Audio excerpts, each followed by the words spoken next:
Welcome back, focused learners. Today, we're tackling a real beast. You know the strict, totally unforgiving time constraints of the IELTS reading exam. In this explainer, we're not just going to talk about how to read better. Nope. We're going to look at how to read smarter. We're getting tactical, using specific strategies to find your answers with absolute precision. Let's get into it. Let's start with, honestly, the absolute most common test-taking anxiety out there. You flip open that test booklet, you scan the very first paragraph, and boom, you hit a brick wall. A word you have literally never seen before. Panic sets in, right? You immediately start thinking, well, if I don't know this word, I can't understand the sentence, and I'm definitely going to get the question wrong.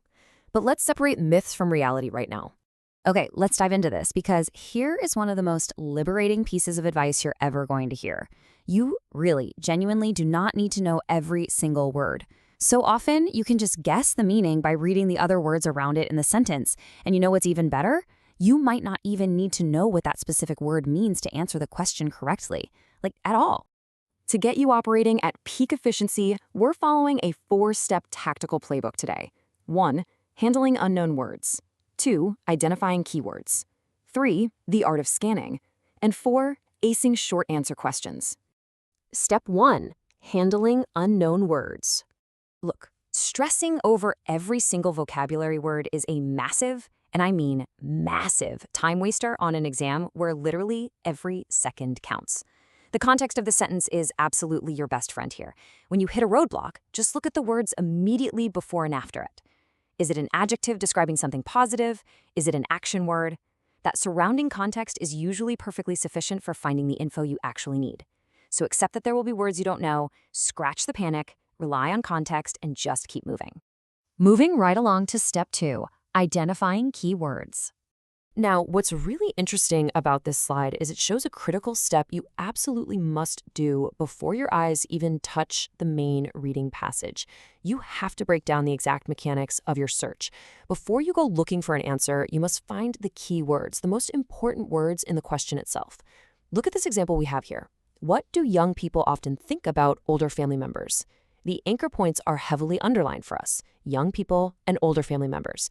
These are your targets. This is exactly what you're going into the passage to hunt for. But hey, here's the catch. While finding those exact keywords in the text is great, the IELTS test makers, they're sneaky. You must stay hypervigilant for synonyms. For example, if your keyword is young people, you need to mentally prepare yourself to look for teenagers, youth, or adolescents in the text. Always anticipate words with a similar meaning. All right, step 3, the art of scanning. Once you have your keywords and your anticipated synonyms locked in your mind, it's time for our core hero concept for saving time. I want to be super clear about this definition, though. Scanning is not just reading fast. Actually, scratch that. It's a deliberate physical technique. You're moving your eyes quickly across and down the text, looking specifically for your keywords or words that mean the same thing. And, crucially, listen to this. You do not read every word. You are effectively skimming a flashlight over the text in the dark, looking only for the reflection of your targets. So here is your chronological playbook for scanning. First up, if the text has headings, use them. They act like a giant map to help you decide exactly which part of the text to attack first. Second, execute that quick eye movement, hunting for your keywords and synonyms. And third, and this is absolutely vital, when you finally spot your keyword, stop scanning right there. Now you read the text directly around it carefully to verify you've actually found the right information to answer your question.